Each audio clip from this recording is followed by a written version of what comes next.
Good morning, everyone.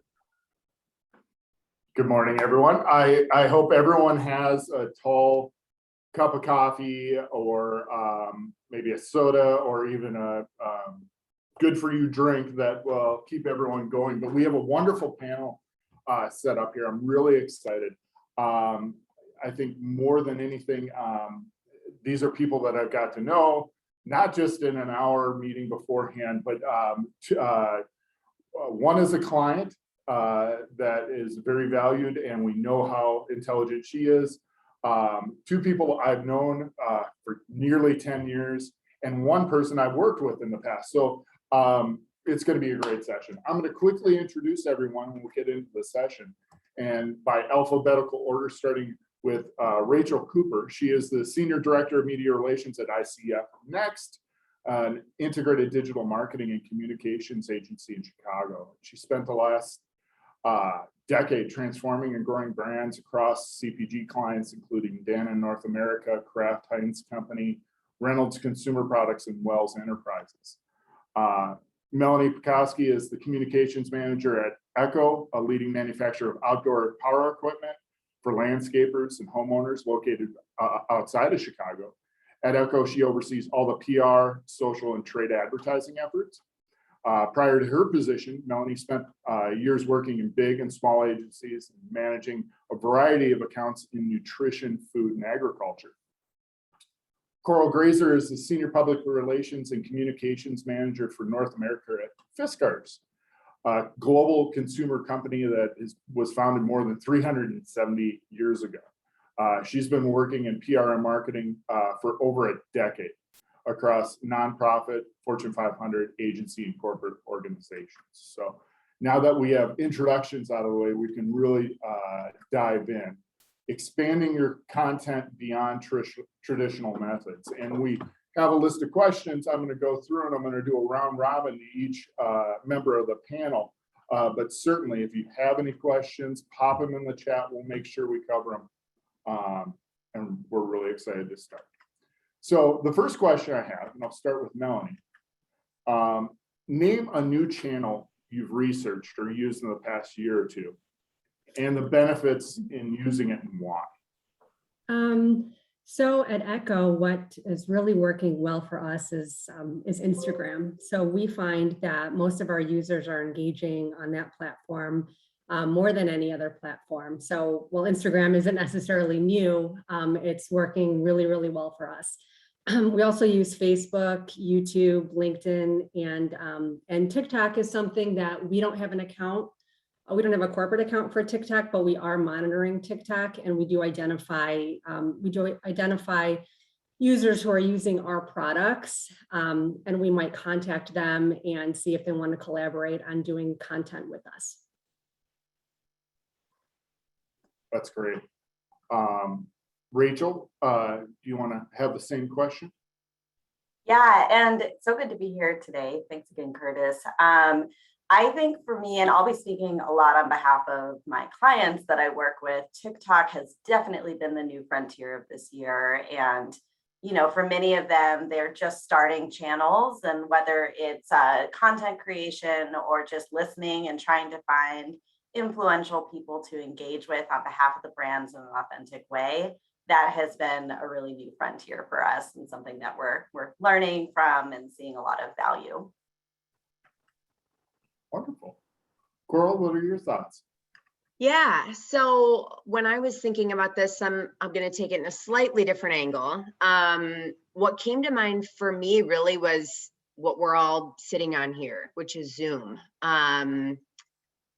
Obviously, the last 2 years, we've all been kind of living on Zoom, right? We've had to adjust. And it was not something that we were using much before. We are a global company, so we would use kind of Skype and Teams a little bit internally. But with Fiskars, one of the big things we want to do is we're always trying to get our products, our tools in the hands of consumers. That's really important to us. And so we focus a lot on experiential, and we go to trade shows, and we go to consumer events and craft fairs, and and really fun stuff to get to put our tools in the hands of consumers. And obviously that all went away. And so we had to pivot and try and think about, is there a way that we can still bring this experience to consumers? We know it's going to look different, but how can we do this? And we tried to work with a couple of our big retailers. So I'll use an example on the craft side of our business, which Fiskars is most known. I should have brought a prop, but we're most known for our orange handled scissors. And so we worked with Michael's craft stores, which is one of our big accounts, and worked with them and said, is there a way that we can kind of pivot some of our plans for this year, which we had originally scoped to work with a lot of different influencers in-house, in stores, in their maker spaces, and invite consumers in to do crafting projects and to do, these kind of test and learns, and really spend usually a fun Saturday morning making a project. And we said, is there a way that we can do this? And we worked together to do virtual events and use Zoom as the way to connect with our consumers. So we kind of shifted with our influencers and our content partners and said, okay, you're going to be the star of the show on camera. And we looked at it as best we could, kind of the glass half full, and say, all right, this is a way for us to reach out now to people all across the country, rather than just at your local Michael's store. If you're lucky enough to live at one of the places we can execute, we're going to bring this virtual and promote it, and use our social and Michael's social and the influencer social to really bring people on board. And heard a lot of great feedback from consumers who said, this is just what I needed on a dreary Thursday in February of 2020, where I got to spend an hour crafting with my kids, or I got to learn how to make a holiday wreath, or whatever it was, through Zoom. So I know we've all been living on it, but it was definitely new for us at the time to try and go that way, and to really pivot, like I said, this kind of experiential plan that we had, and take that virtual. And we saw a lot of success with it, and we'll still continue to be offering that. We're not out of the woods yet with COVID. So we'll see how things shift if and when we get even a little bit more back to normal. But for the time being, we've seen this as really successful, and we'll continue to kind of operate in this virtual platform. It's a great point. And I mean, what a wonderful way of personalizing it so much more. You're actually coming into people's homes, so that's wonderful. You covered off on a little bit, Coral. I'm going to go to you on this question. But how far have you dipped your toes into audience generated content, and what have you learned? Sure. Yeah, that's a really fun one. And I know we want to utilize it better than we have, because it's one of my favorite parts on the job, is to get to scroll through and see the amazing true artistry, creations that we get tagged in on social media. Like Melanie said, our kind of biggest channel that we utilize, and then that we also are kind of monitoring, is Instagram. It's super visual, and a lot of the activities that we're in with Fiskars, cooking, creating, gardening, that lends itself pretty highly to this visual format. So I love looking through Instagram and seeing where consumers are tagging Fiskars, and we get such great testimonials out of it, right? We do have a long legacy, a really long history as a company, and we're tagged in stories saying, my grandma handed down these scissors to me, or these are the, show an image of, these were the fabric only scissors that my mom kept in her drawer that I was never allowed to use, and they've finally been gifted to me. So really cool testimonials, and beautiful works of art. I would say the way that we're currently using it now is that we are mining it for potential influencer partners. So a little bit to what Melanie was even saying, looking through and saying, are there new because there always are, new up and coming content partners that we can be working with, that we can reach out to and develop a relationship even more, even better? Are there new niche floral artists that are using our garden shears that have just tagged us in beautiful wedding content? Or is there a micro influencer who's a quilter who is sharing her gorgeous pieces that we can reach out to and send product and work in either an earned or a paid capacity? So I love it for both reasons of finding that kind of new talent, those new partners. And then it just brings so much joy to my day when I can go and kind of see those testimonials and see the things that everyday consumers are making, even when it's a family meal and we're tagged in there as the knives that were used for the prep. It's really great to be able to see that. So I hope we can leverage that type of content a bit more in the future, because there's so much potential for it, and I love to see it. I'll be doing that when we're off the call here. I'll be spending a little time scrolling through it. It's always a great way to start the day. So That's awesome. Well, for what it's worth, I have one of your heavy duty shovels. I've had it for 10 years and I still haven't broke it. So if you need someone, let me know. Rachel, I know you have some great examples with multiple clients. Is there one particular that you can think of that's really just doing some great stuff? Yeah, I mean, well, I echo Coral. I think it's a great way to find influential partners is through social listening. So some of my clients on Danone North America, we work with their plant-based portfolio, so Silk and So Delicious.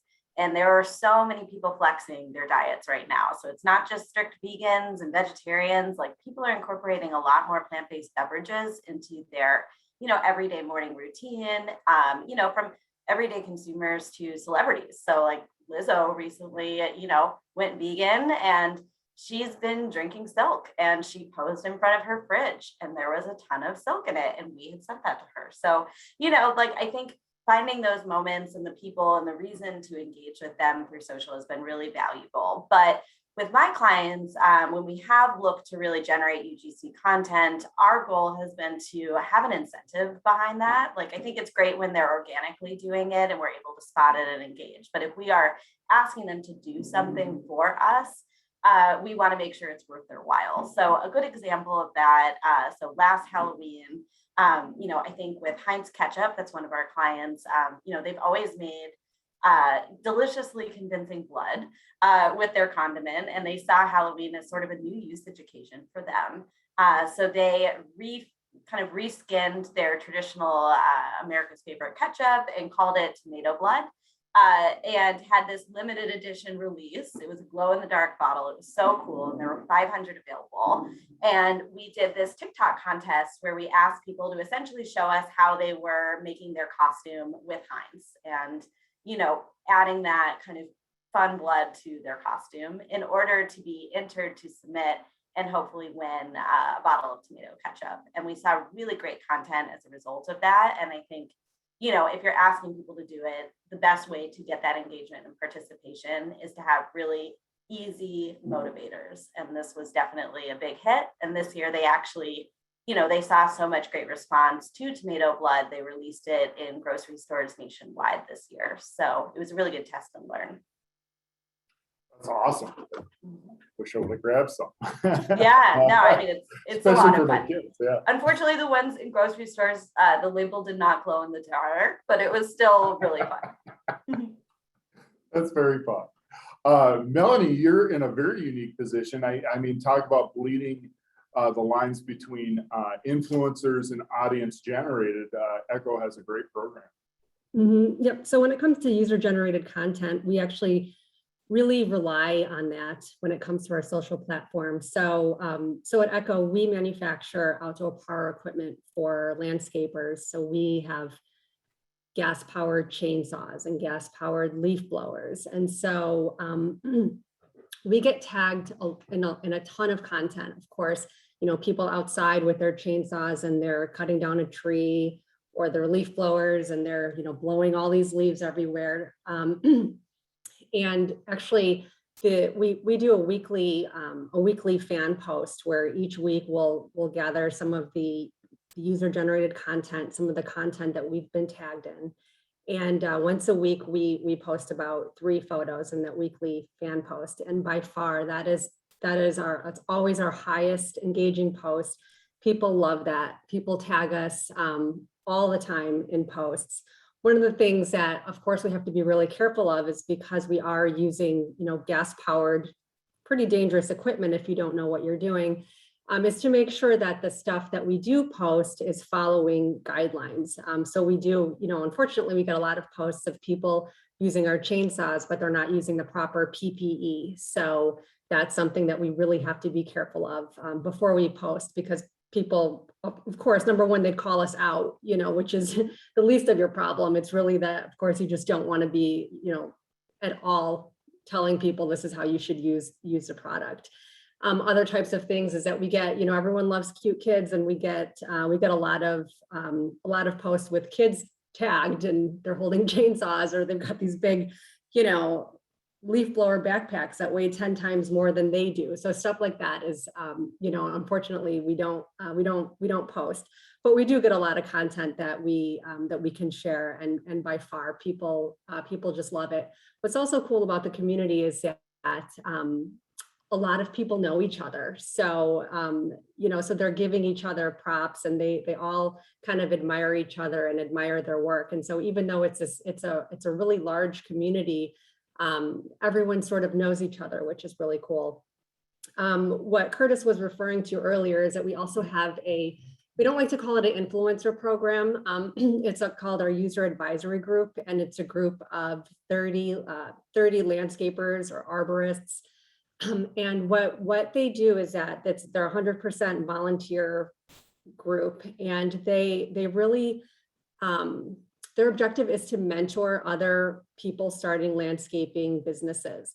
So they do a lot of content based on providing different tips on if you're starting a landscaping business. For example, how effective is it to put door hangers on people's doors, or how to deal with invoicing and things like that.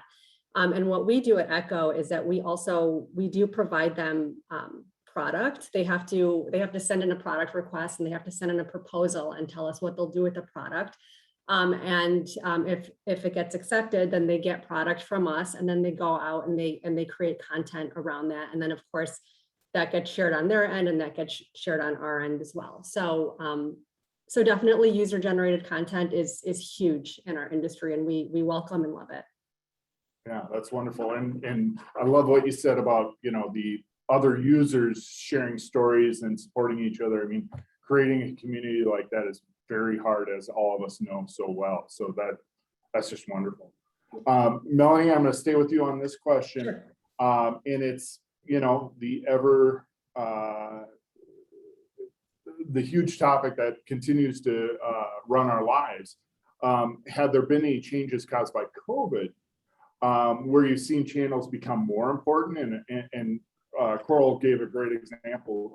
Zoom is really important to our lives now, but just maybe some other areas where, it's become just more important to connect. Mm-hmm. Yeah. So during COVID, what was great for landscapers is that in most states, except for Michigan, and then Michigan turned pretty quickly, landscaping remained an essential business. So that was, absolutely wonderful for professional landscapers. They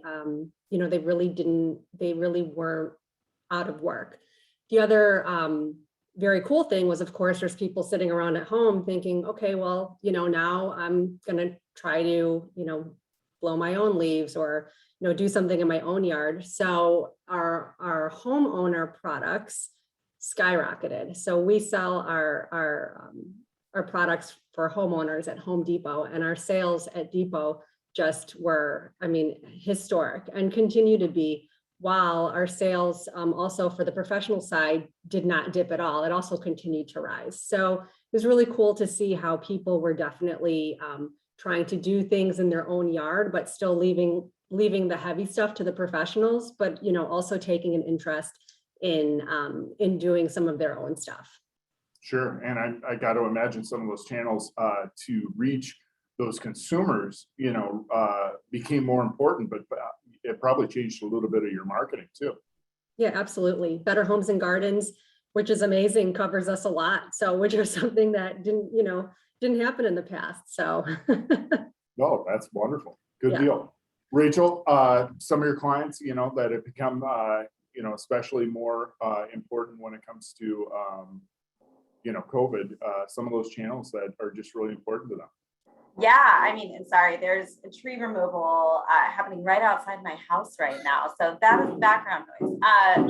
Rachel, tell me what client brand of of chainsaws they're using. I mean, I'm going to tell them to pick up some echo out there. I think they've got their If it's safety loud, gear it's on. definitely not echo. It's not children with giant backpacks, so that's Okay, good. good.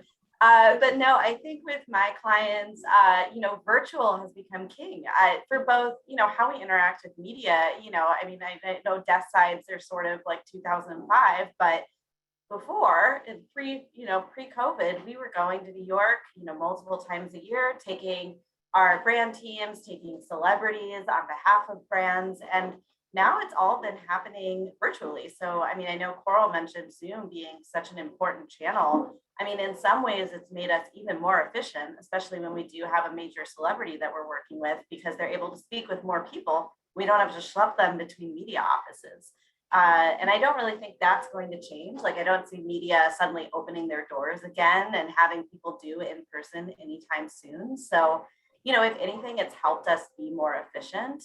And also, I mean, we definitely saw in the last year, it used to be, I think, PR events, whether on the trade side, but also consumer events and gatherings, really, media weren't comfortable talking about them. For a while, they weren't even comfortable driving consumers to grocery stores and saying, this is a coupon for free beer. Like, they just didn't even want to encourage people to go out there and potentially put themselves at risk. So there was this bigger challenge for my clients of how do we meet people where they are and be mindful of, isolation and people wanting to be at home.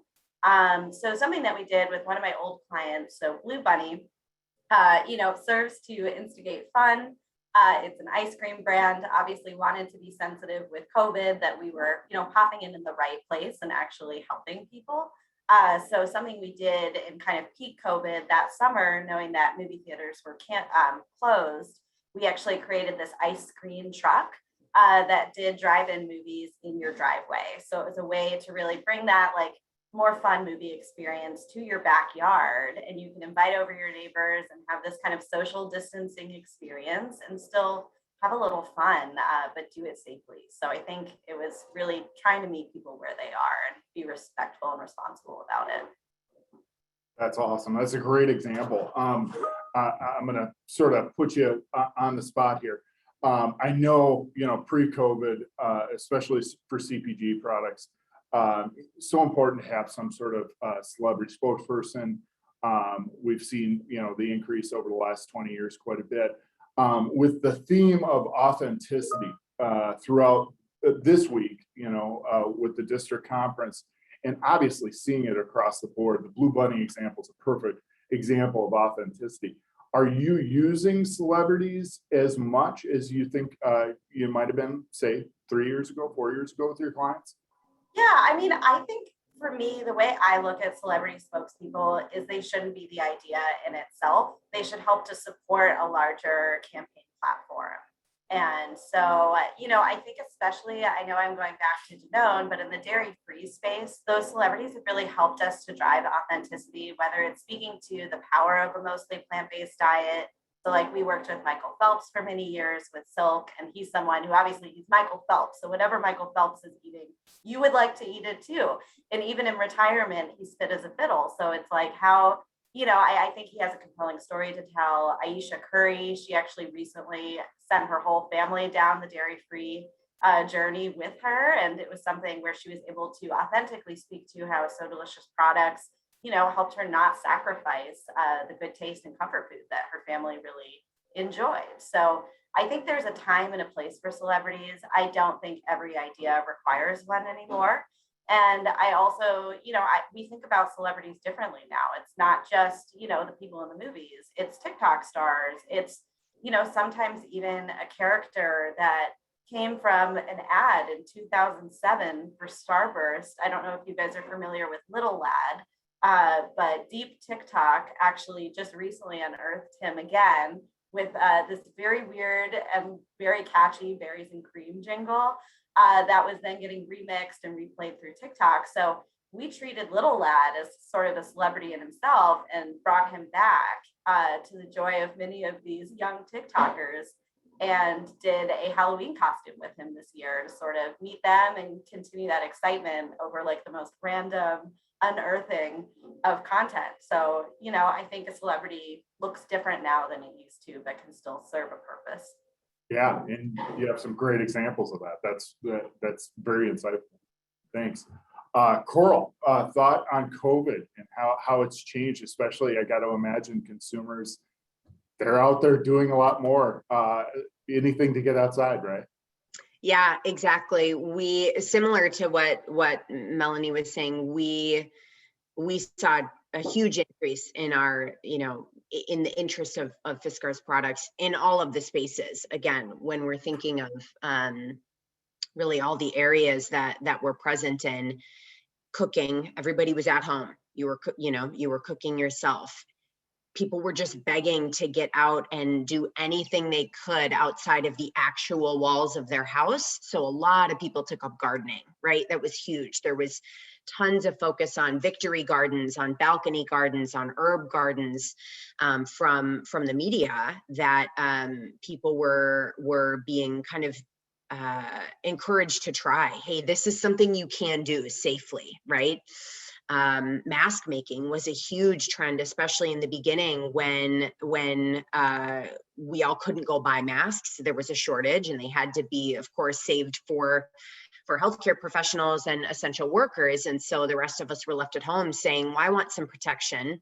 I'm going to learn how to do that on my own.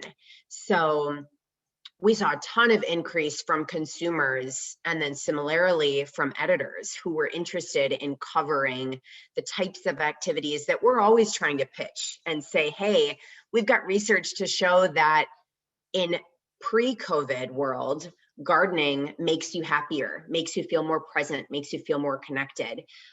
We think this is something that everybody should try and see what happens. So we'd been trying to pitch a lot of those stories, and of course we're going to get coverage in some of the gardening focused, or even a little bit more of the lifestyle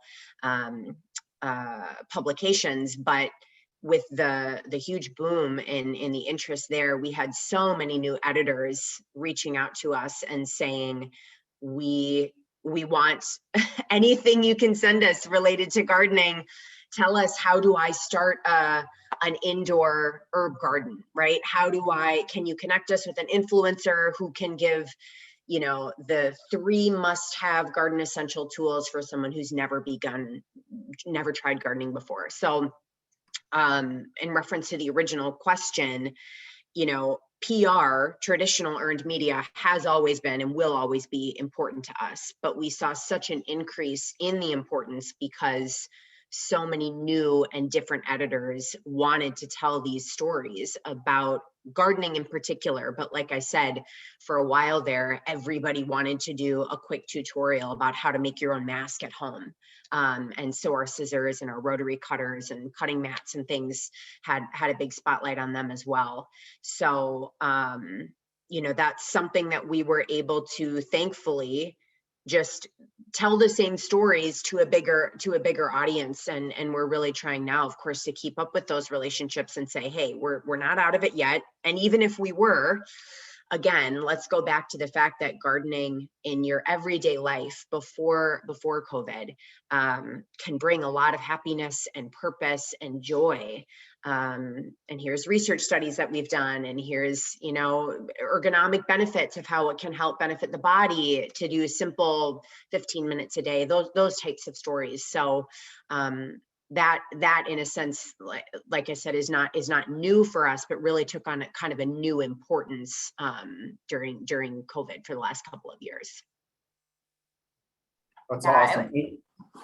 And I think, especially all 3 of you, talking about traditional media relations has really sort of up the game. A lot of clients I talk to, honestly, they're having really a lot of problems with media relations. From the three of you, I've sort of heard, within our industries, specifically how it has to do with COVID, media relations is almost up the game, and been a even better channel now. So it's a great example, and it actually plays into our next question, whether it be media relations, podcasts, blogs, influencers, social media, where have you seen some of the greatest success? And Coral, I'm going to put you on the spot, even though you sort of just gave the example, but maybe dive deeper into another channel that really is just on fire. Yeah. I think another one that's really, again, gotten huge. Again, I mentioned it a little bit earlier, but Instagram for us has been really big. That's where we are focusing the most right now, again, because of the kind of visual nature. Maybe we'll get into TikTok, but with being a, kind of a 370-year-old company, we're not there just yet. I'll leave that to our social team to decide when we move into that channel. But in particular, when we're trying to look for, again, who we want to partner with and what they can kind of bring to the table, Instagram is where a lot of our current partners are continuing to focus. When we were working with influencers a decade ago, 15 years ago, even, it was blogs, right? Everybody was focused on blogs. They had their own blogs. That's where they wanted to be. And while some of our partners still are doing that, we have the privilege to continue to work with some people who were working with 12 years ago. We really try and go where the influencer, where the partner is focused and where their audience is and where they see growth. And again, kind of authenticity, to your earlier point, where can they really speak with their audiences the most? So we'll work with some people who are really focused on blogs because they have a really true connection to a community there. Others who focus a lot on YouTube because they are very interested in, and where their passion lives are these kind of long form educational video formats where they want to show someone in 20 minutes how to make a raised garden bed, right? We'll focus there.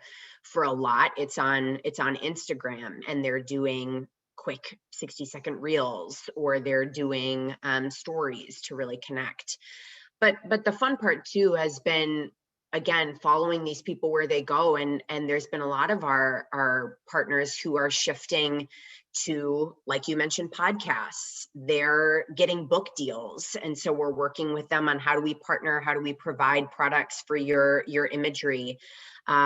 They're being either contestants or hosts on Netflix shows and on HBO shows. I mean, we saw a huge, again, increase, I think, in the number of television shows that were produced this last year, where a lot of our existing partners, and then of course we found some new ones afterwards, but a lot of our existing partners were doing these different shows. So whether it was The Big Flower Fight on Netflix or Full Bloom on HBO, these beautiful, if you haven't seen them, they're just, again, another great way to escape daily life.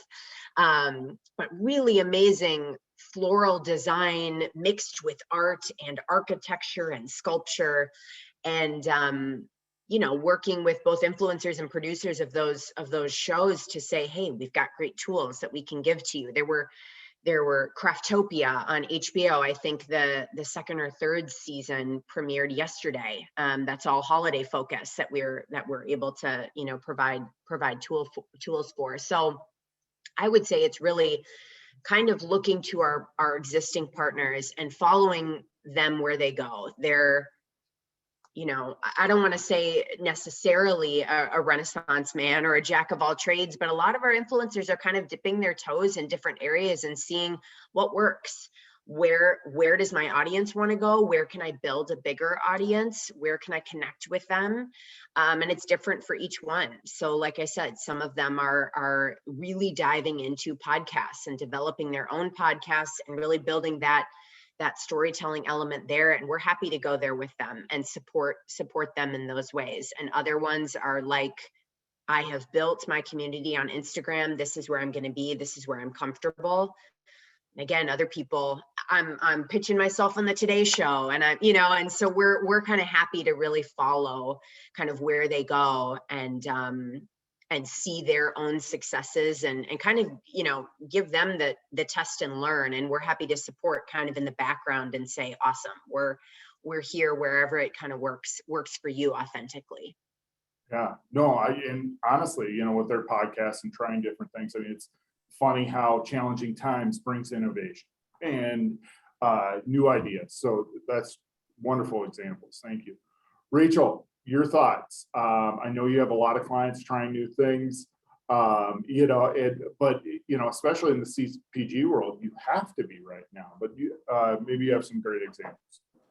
Yeah, I mean, I would say for us, we've definitely taken a big step back from Facebook, just because even though I know Instagram, same parent, but I think ultimately Facebook just isn't as searchable, and I think the audience just doesn't really align with our core. I'd say the majority of my clients are really going after Gen Z and younger millennials, which we know have really moved away from Facebook. And I think with Instagram, we've had a lot of success there. Like, I'd say if you're not going for a young crowd, like, Instagram is a good box to check, especially if you are looking for user generated content or you're hosting a sweeps, like, it's easily searchable. And also you can have influencers helping to amplify there. I know Coral mentioned this too, but we have seen just the way people are consuming content on Instagram. It's a lot less about the static posts these days and more about reels and stories and helping to swipe up to go to this and, creating really authentic content there. So that has definitely been a very helpful channel for us. I would say for Twitter, like, we're not usually hosting things there strictly, but we'll often, we'll host something on both Twitter and Instagram to help drive awareness in both channels. I think with Twitter, it's been most helpful to actually engage in dialogue directly with reporters and hear from reporters on how they're doing, what they're griping about, what they're excited about in their day. And, with all of, I think, the social justice and, breaking news that we've had over this last year, it's been all the more important to really listen in to how those reporters are feeling before we're pitching them something that, we don't want to come off as tone deaf to where they're at on a personal level. So I think the channels have served different purposes, and Instagram has been a very helpful one, reliable. And I think with TikTok, we hear from a lot of brands like, hey, we're not ready to suddenly become this content shop on TikTok, but you might as well at least create a channel, have your name owned so that, one day when you do want to have TikTok, you can start populating that with some really engaging content. You can also use TikTok more as a, communication tool to be engaging with people who are talking about your product, to show that you're listening and you love their content, even if you're not pushing out content on your own. So I think it is valuable to at least start that presence there, even if you aren't going to, come in guns blazing with lots of content. I think it's worth starting out. Those are great examples. I didn't think Twitter was going to come up because it's sort of become less important, but the way you're using it is much more important for your clients. Mm-hmm. And it's, that direct connection, it doesn't always have the visual, right? But having that direct connection to key influencers like media, it's a wonderful example. Melanie, how about you? What is really performing well, and maybe surprises or just, some great examples? Yep. So actually podcasts have been doing really, really well for us. So a lot of landscapers, when they're working, they've got their earbuds in and they're listening to podcasts. And since podcasts are more, educational in nature, it's really picked up because especially during COVID, when people lost their jobs, a lot of people did go ahead and try to start their own landscaping business. They've got a lawnmower, they've got a couple different things, why not? And we hear these types of stories all the time, just how, how people started out with one piece of equipment and now now they've got, a lot more, and they've got 20, 30, 40 people working for them. So, so going back to podcasts, there's a lot of podcasts, and the podcasts, most popular ones are actually done by these landscaping influencers. So we're not pitching podcasts outside of this arena, because this is what we know that that our users are listening to. And so there's a lot of great content about how to start your own landscaping business. When we're on podcasts, of course, that's not, we don't talk about how to start your own landscaping business, because we don't have any experts at Echo about that, but certainly they love to interview our people and just, talk about all the different products that we're launching. People get, very, very excited about us. We have the world's most powerful backpack blower. And if you're a landscaper, that's like a really, really big deal. So that's, we constantly, they always want to constantly talk to our product manager and talk about just, this powerful piece of equipment. So definitely no shortage as far as things to talk about. And we see that kind of the next step for these influencers is that they do then go to doing podcasts. So so a lot of them continue to pop up, and they've been really fantastic for us. That's awesome. That's a great example. Moving into some of our other questions, we talked about this quite a bit when we met earlier. Are you using any cross vertical or newer communication opportunities in any way? And how so, and where are you seeing success? Sorry, Melanie, I'm starting with you. No, I can't say that we are, actually. That's cool. No, that's totally cool. And I think, especially because of COVID, some of the times we're living in, it can be a challenge, because we're probably focusing inward, on some of our clients, some of our consumers, some of the main people that are using it. Rachel, I know you had some good examples of how you're sort of using it in different ways. Yeah, I mean, I think, when it's about just general earned media relations, I think we've done some pretty fun campaigns over the last few years. Most recently, Grey Poupon, they launched their first ever white wine called La Moutarde Vin. And the whole tie was because Grey Poupon has white wine, not vinegar, as one of their lead ingredients. So it was a legit wine. It was made by a real distributor out of Napa. And we wanted to make sure that we had not only our typical food friendlies talking about this, the delicious, the pop sugars of the world, but also legitimate wine critics. And it was a product that we knew was going to be slightly polarizing, just given that it was infused with mustard seeds, the same ones used in Grey Poupon, but it was a good wine. We've tried it. Like, I've had it with some Dijon chicken. And so, I think just considering what you're launching, and if you are breaking into a space you haven't been in, how can you build that authentic credibility with people who are in that space to help back up the fact that this is, a true player there? I mean, is Grey Poupon going to come out with 10 more wines? Probably not. But, how do we show that this is worth purchasing and considering? And so, when we were in our embargo phase, we invited a lot of wine critics from local newspapers, from national, wine trade publications, to also take part in a first taste of this product. And what we saw is that their authenticity and their reviews actually made it into a lot of our more mainstream coverage as well, where they were being quoted, from their story in a CNN write-up. So I think always just thinking about how do we legitimize what we're doing if we're in a new space. So, not forgetting about those newer verticals that you could be going to, that maybe I won't pitch wine critics, with the next Grey Poupon product, but for this, it made a lot of sense. Oh, it makes sense. And it gives an opportunity to sort of branch out, gives your client something to do that's probably much more newsworthy, Yes. something that makes it interesting. So I got to imagine it's a great campaign. Yeah, for sure. Coral, same thing with you. It's funny because, yep, scissors, really important, totally get it. But you guys have a broad line of products. that go into different industries, that go into different types of consumers. Can you talk a little bit about that? Totally. Yeah, I have an example that's similar to what Rachel was just talking about.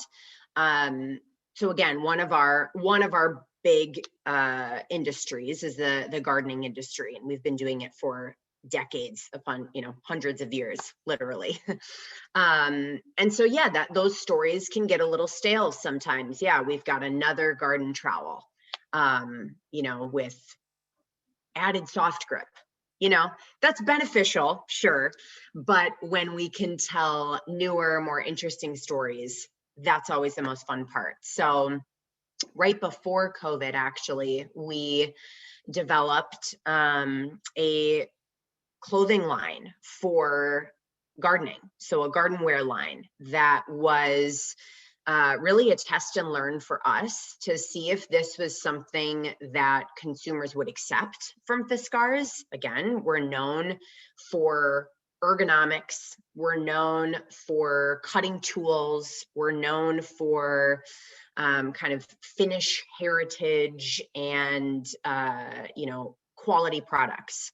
So will they accept the fact that we're going into this kind of garden wear, especially when we didn't develop this to be garden wear that you could buy necessarily at Home Depot, like gloves and knee pads. This was something that we embarked on with a really great Finnish fashion designer. Her name is Maria Korkela, won a ton of awards over in Finland, and she is really known for her streetwear.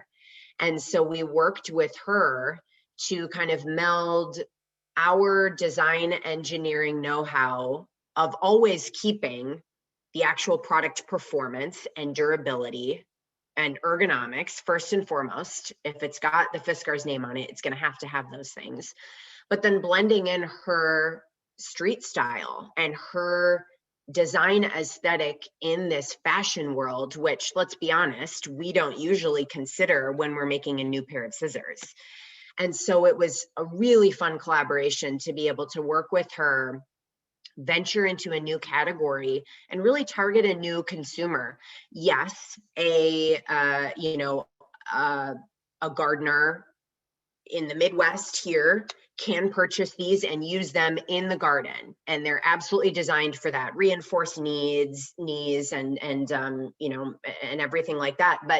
But the goal was to also pitch this to true fashion editors and reach actual streetwear consumers, skew younger, go to the younger millennials, and again, the Gen Z, who are dressing more gender neutral. This was an 11-piece capsule collection that was gender neutral. It was made of all sustainable materials. We used recycled apple peel and vegan leather and old discarded water bottle plastic. So everything was really made with sustainability in mind. That's important for us as a company, but again, we know especially for these younger consumers, that's a must-have at this point.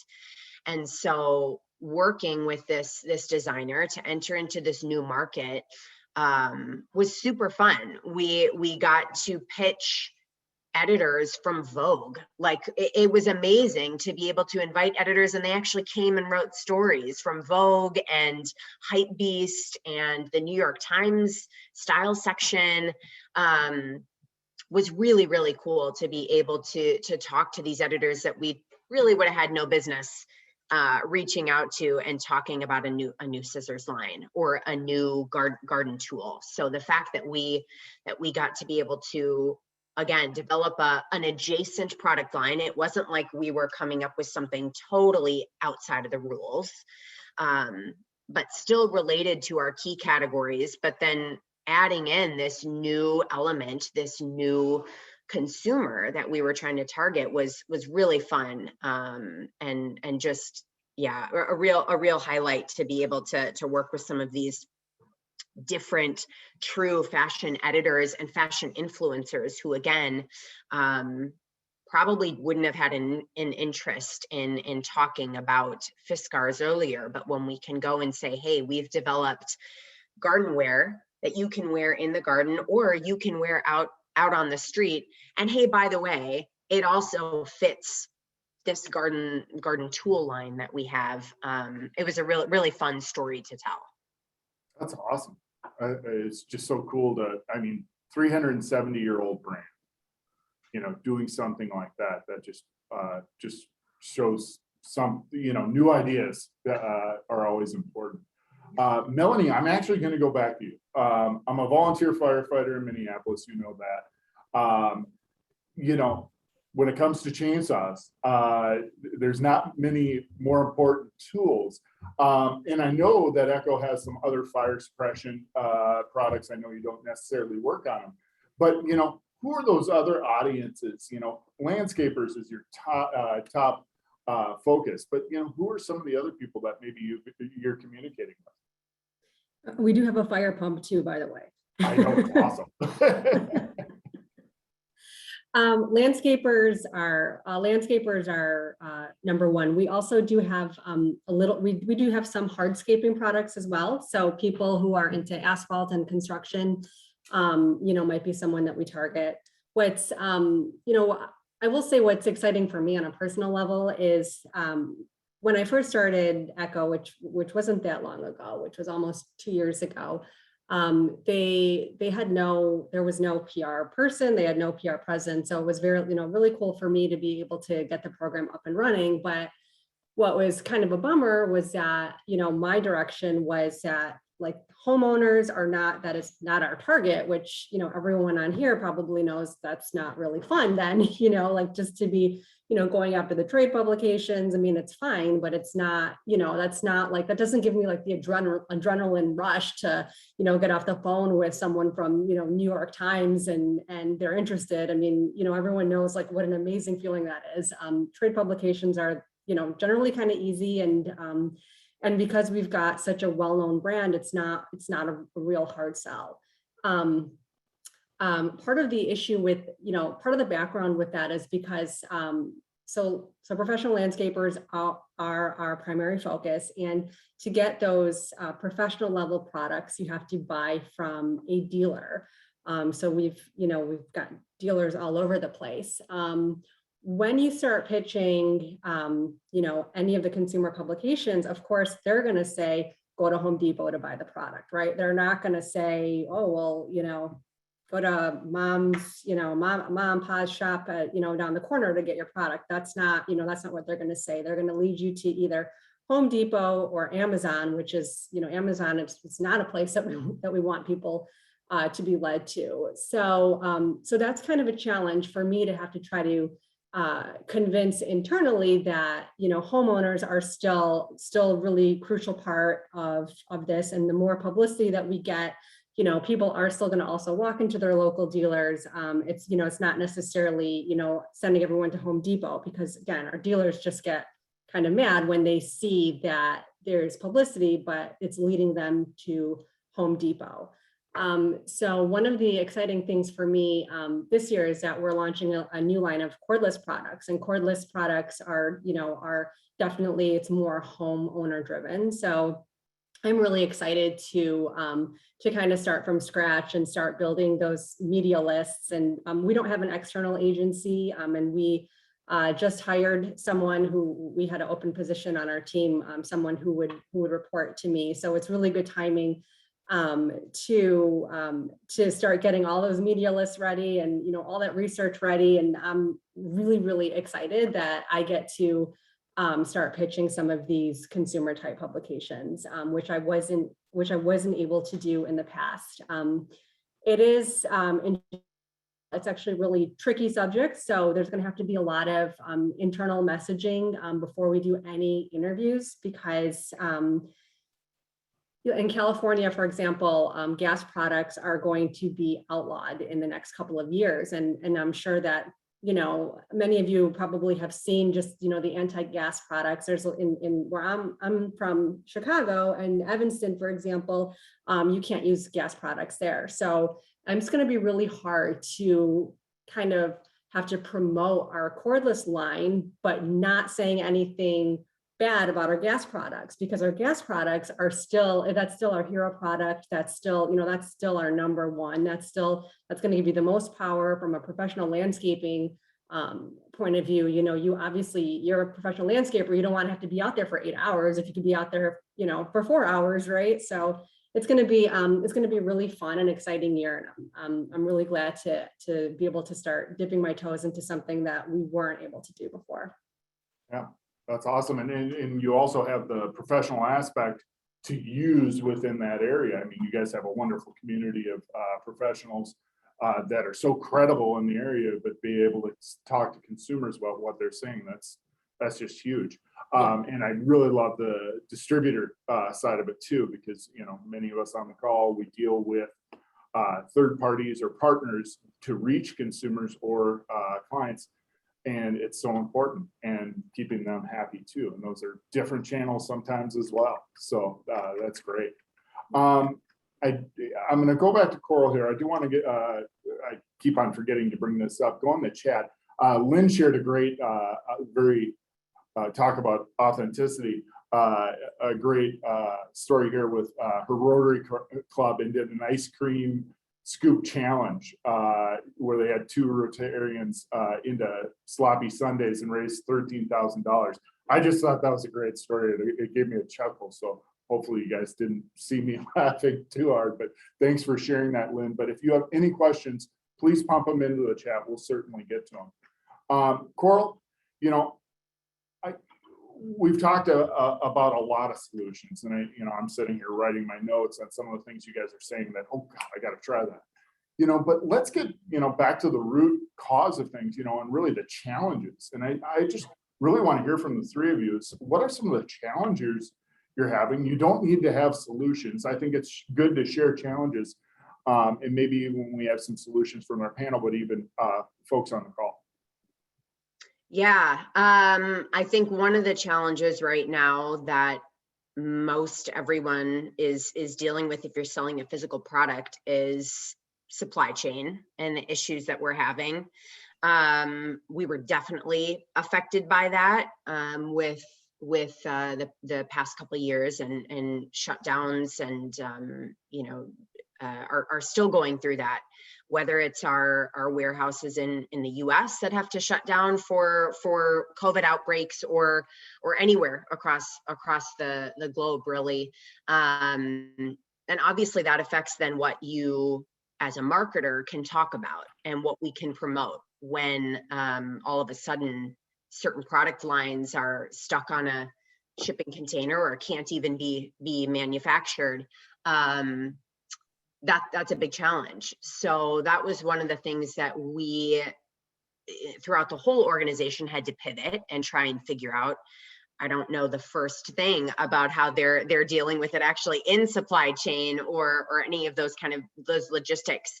But from that marketing perspective, at least thankfully at Fiskars, we still, higher leadership still understood the value of marketing. So instead of saying, oh, geez, we've got products here that we had planned to talk about, hero products that aren't going to make it on shelves, take all that money away. Thankfully, we were able to say, we're still going to continue to invest in marketing, but let's pivot. Let's think about what we can do differently. So we shifted to talking about different, less hero products, got to give them a little bit of kind of the spotlight on them that otherwise wouldn't have gotten much attention, right? They're either a more niche product, they don't have as much distribution maybe, but we still got to talk about them and give a little bit of love and attention. We also focused a lot to telling more just on brand stories, holistic brand stories. Again, these stories about how important gardening was, or cooking was, or creating was, and really get to talk about those. So instead of maybe some of these, again, experiential programs that we had to test out some of these new lines, shifted that, and we got to tell stories and turn those videos into CTV ads, which we hadn't tried before. absolutely shifted more money into kind of social advertising, knowing that everybody was living on social media, stuck in their homes, and a ton of increase in kind of time on eyes on screen. So shifting that over was definitely something that we were able to do. So no perfect solution. We're definitely still working through. We'll continue to have issues with, I think, supply chain and those kind of actual product logistics. But I think it's important, again, to make sure that leadership knows this is something you can't take away dollars from marketing just because a product line isn't here. You got to then pivot and tell stories about something else that is on shelf.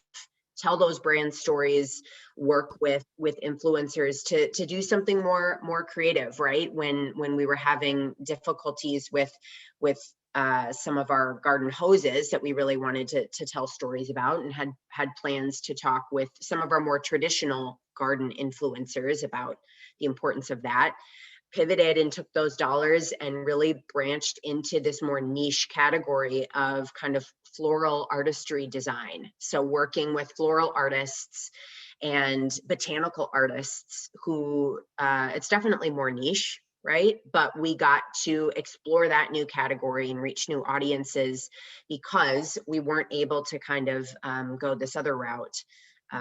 So really pivoting and trying to make that work as best we could, given a bad situation and those kind of challenges.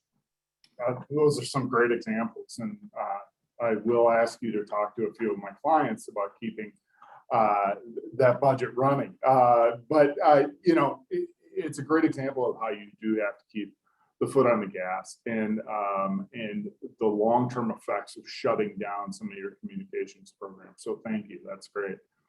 Rachel, are you seeing some of the similar challenges or something else with your clients? Yeah, so it's funny. I know Melanie was just saying, just starting to do that consumer outreach starting next year. And for us, I mean, I think our biggest challenge is we have these huge consumer brands that, of course, want all of the eyeballs and virality with everything that they launch. And the biggest challenge of the last 2 years is, I would say that, you know, editorial offices are functioning so differently now than they used to. I mean, there's so much less media bandwidth to cover brand news. And, you know, what was a viral story, you know, even a year ago looks very different now from a scale perspective, just because, you know, maybe not as recently, but over the last year, there was a lot of breaking news in general news outside of brand news that was competing with us. So I think for us, it's become so much more personal with these editors, and just, you know, having empathy for them, and, you know, making sure that we are really providing value with what we're pitching them, and always thinking about the headline and not bogging them down with a lot of, you know, talking to ourselves, and making sure that when we are pitching them, you know, it's something that's very easy for them to digest. It provides value to their readers, and, you know, is going to generate clicks for them, because ultimately that's what they're being evaluated on right now. You know, I think another challenge, you know I mentioned like no one was working from the office over the last year. So that meant media mailers and the types of things that maybe we would have just proactively sent to everyone. We really stopped doing that. It was more about, you know, how much room do you have in your personal fridge? If you have lactose intolerance, let us stock you up with dairy-free products. Like really getting to know these editors on a level that maybe they, you know, weren't sharing before. But what's nice is we've been able to help them on behalf of our clients, not only with their own, you know, especially with Danone, their own dietary needs, but also finding out more about their families, because we are sending them products for their, you know, their personal at-home fridge, because they haven't been in the office, and maybe they have a son who has like allergies, and it's something that, you know, that they're building that brand affinity, not just for themselves, but for their family. And it's something that then, you know, helps us to generate coverage consideration, because we're learning more about them and the people around them too. But just always, you know, I think, yeah, you have to think about the person, where they're at, and making sure that we aren't just like knocking down their door or being insensitive with what we send them, and just, you know, making sure that it's fitting into their schedule too, and that they actually want to receive this communication or product from the brands. That has gone a long way for sure. But yeah, I think the biggest challenge has been just like helping brands understand, like, this is what we're up against right now. These are the boxes you need to check if you want the kind of coverage that is going to make you excited. We really need to boil down to a very simple message. And, we always say, it's like, if you can't explain what you want to do in one sentence or less, it is probably too complicated for right now, these times. So making sure that we're really getting sticky about it. That's awesome. I've been around for a while and working with some media relations folks. You're going back to, what great media relations people do. They very specific to the message, develop that relationship with the media, the target media that you have. And I mean, taking it so much further, going into their homes and really working hard to make that connection. So that it's a wonderful example. Melanie, different challenges, what you're seeing, some of the things that you're doing, but just sharing those challenges. Yeah, like Coral, supply chain is huge. So for us, for example, so even though we manufacture most of the products at our facility, right in Lake Zurich, Illinois, all those products, they need to go to the distributor, then the distributor will sell them to the dealer. So that means that before this issue, if we needed product because an editor wanted to try a product out because she's writing a story about it, just easy go into a database and say what we need, and that's it, no questions asked. That is not the case anymore. Marketing, has been shut off in that arena, which of course is, to me, I'm like, wait, that's crazy. Like you can't do that. So now there's a very, very long process that needs to go through, through our leadership team to request, let's say, just one product. So the way that we've, so then of course that, that brings issues as far as like there's a lot of products that we scheduled ads for that we have to pull because they're just not available at the local dealership. Social posts, we have to refigure everything. Like, everyone on here, of course, like our posts are preloaded. We know what we're saying 90% of the time a month before. So all that stuff has got to be taken down if we, find out that these products aren't available, because then what happens is that we post about the products and you get everyone saying, well, I can't find this product, all this sort of thing. So that's certainly something that we want to avoid. What we've done to get around, the other, actually, I'll say too, that's been really challenging is that all of our photo shoots have been put on hold. So from, we need pictures, imagery, videos for a lot of different reasons. And that stuff has been put on hold partially to either COVID or partially due to the supply chain issues. The way that we were able to somewhat get around that over the summer was that we were doing a mini photo shoot in Virginia Beach. And so under normal circumstances, we would have just shipped the product to the photo shoot. Instead, we asked them, we asked our agency and and the photographers to go to their local dealer and just buy the product, and then we reimburse them. So we were able to get around that, but it's certainly something that's really affecting us. Our user advisory group, I mentioned that earlier, those groups, that group of volunteers who they can send in product requests because they want to do content around our product. Then we're put in a really challenging positions, because even though we don't pay them, I mean, we do have a contract with them basically saying that they're gonna put out X amount of content for us, but it's really hard for us to not be able to give them the content. So it has been it has been really challenging, but I'll say over like the last couple of weeks, things have become more available. So we've been able to send out more products to people. So it looks like it's getting better. That's a great example. And obviously supply chain really important. And I thought you and Coral would be dealing with that quite a bit. I think awesome example of what a challenge is, but you're really getting around it in so many different ways. And it's cool to see that happen.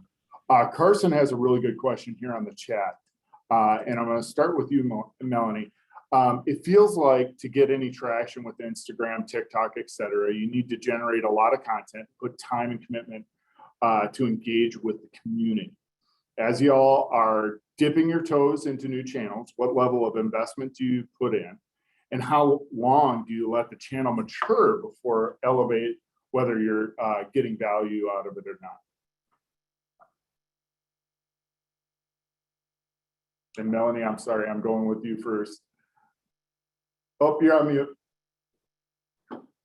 Oh, sorry, I'm on mute. I was frozen, but I was able to read the question. So I'll say, since I've started, one of the newer channels that we've dipped into would be podcasts. And so right now, I mean, the podcasts they're doing really well. And after, we also sponsor the podcast too. So most sponsorships, actually all the sponsorships will include getting somebody on our team for an interview, so which is great. And then because we sponsored it, then they also will send us metrics, so we'll have a good idea of how many downloads, how many listens, things like that. And so for the most part, unless we don't see that something is doing well, which like I said, my example is strictly with podcasts, and they're in our industry, they're really trending. So we've continued going.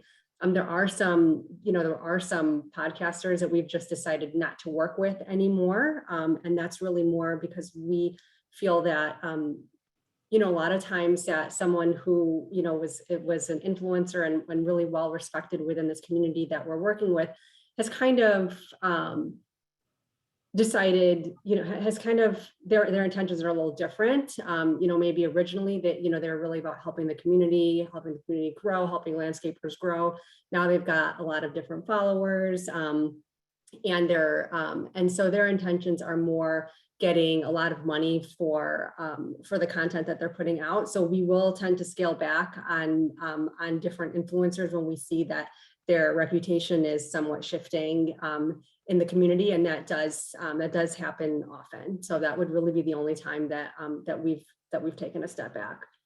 That's interesting. In your question, I just heard multiple ways of gauging.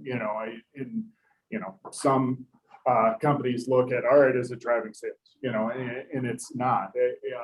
You're looking at what are some of the metrics that are happening with the actual podcast organization or person. You're looking at what are the industry trends specifically and how it's gauged, and multiple other metrics. And I just think that's a great example of how you can look at something and see how it's might be hitting real big at the beginning or have different ways of gauging it. So anyway, thank you. That's a wonderful example. Rachel, thoughts on that?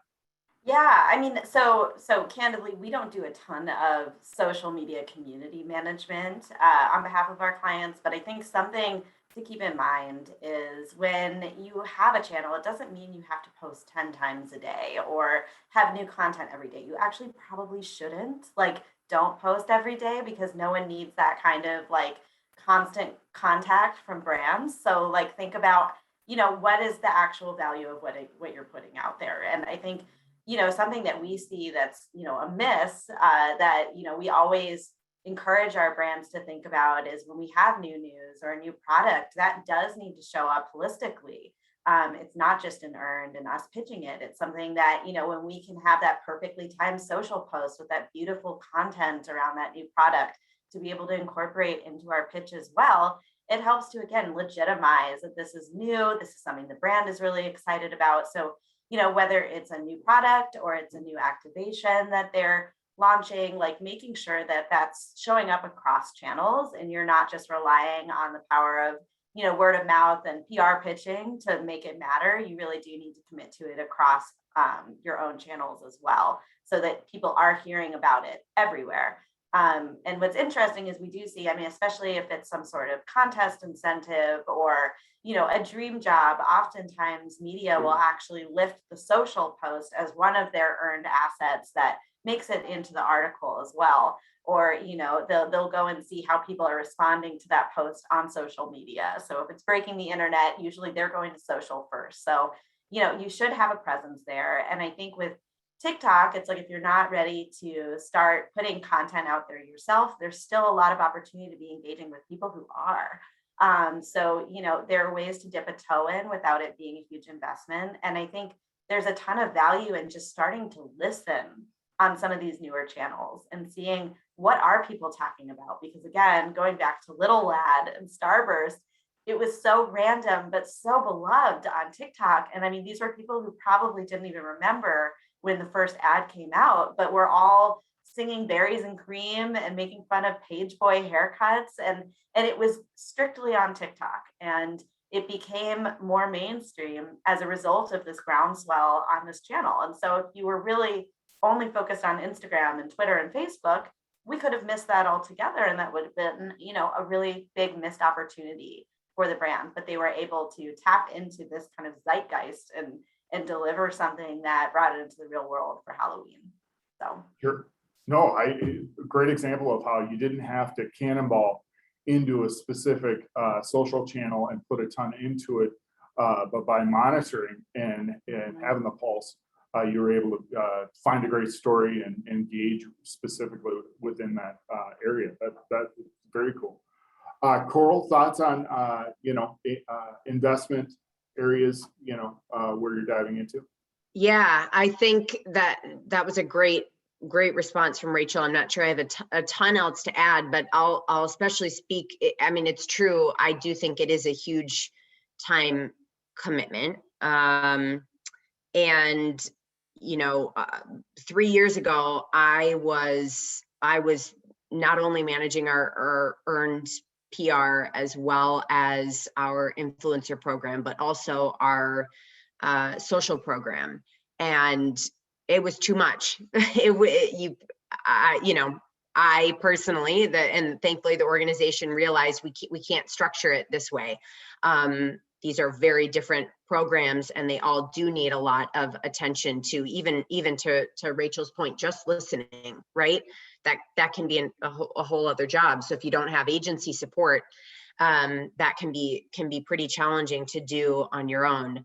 So thankfully, one of the things that we did at Fiskars and was important for our organization is we do now have dedicated social channels, people who are who have been hired strictly for this, right? To evaluate new channels, to test and learn, to figure out where we should be focusing our investment. What is that level of investment? Again, I know I've referenced it before, but as a 370-year-old company, we can sometimes be a little risk averse. We have a big brand and legacy to protect globally, and we're viewed very differently in different areas, right? So if you look at Finland, which is our kind of home base where we were started, brand awareness there is sky high, right? Everybody knows who Fiskars is. And in the US, we're the #1 garden brand, for kind of those handheld tools, but like you wouldn't necessarily be able to ask the average consumer on the street, like, what is Fiskars? A lot of the times it's that cat food, right? Not exactly.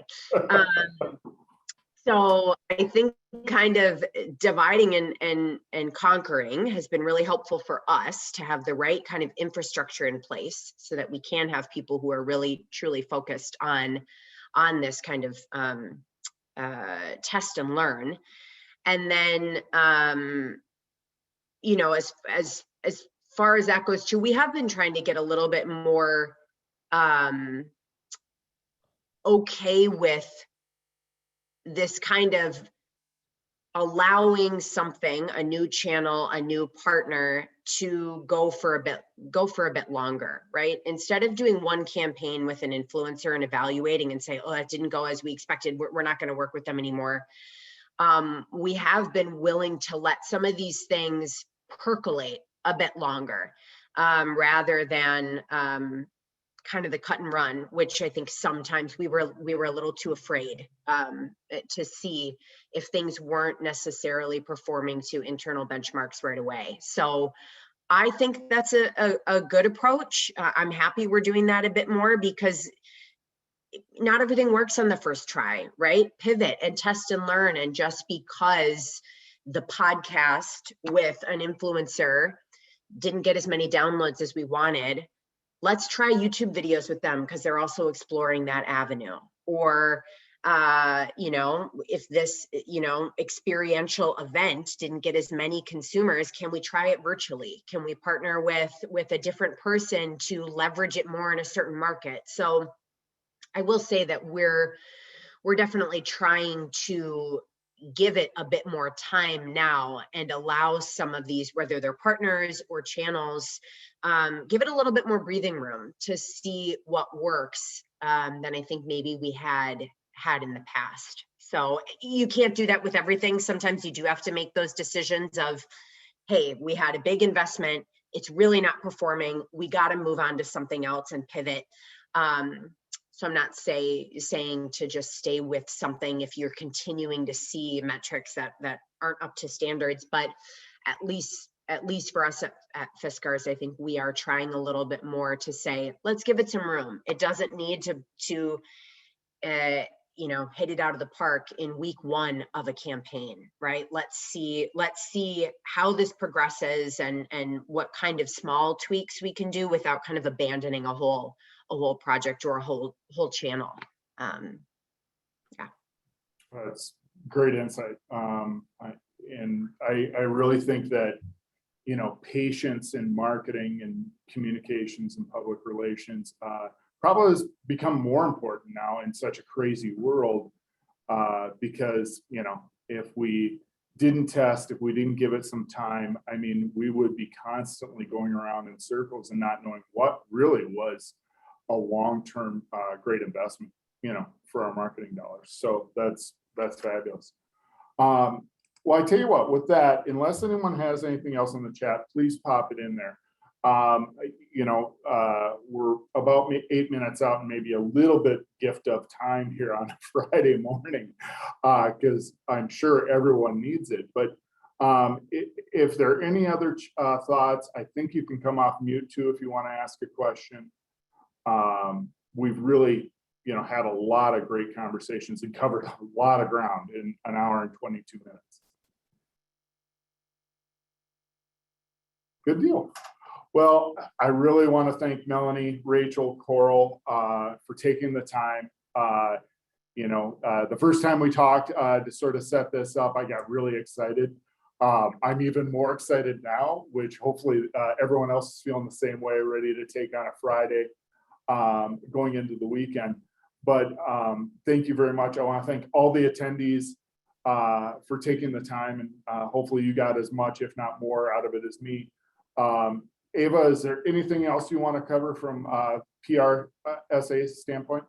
I just want to thank everyone for showing up and this early Friday morning. And this was a great conversation. And I actually have 2 pair of scissors that say on it, cloth only, don't touch, because my kids are always stealing them. So that's me. I've got those.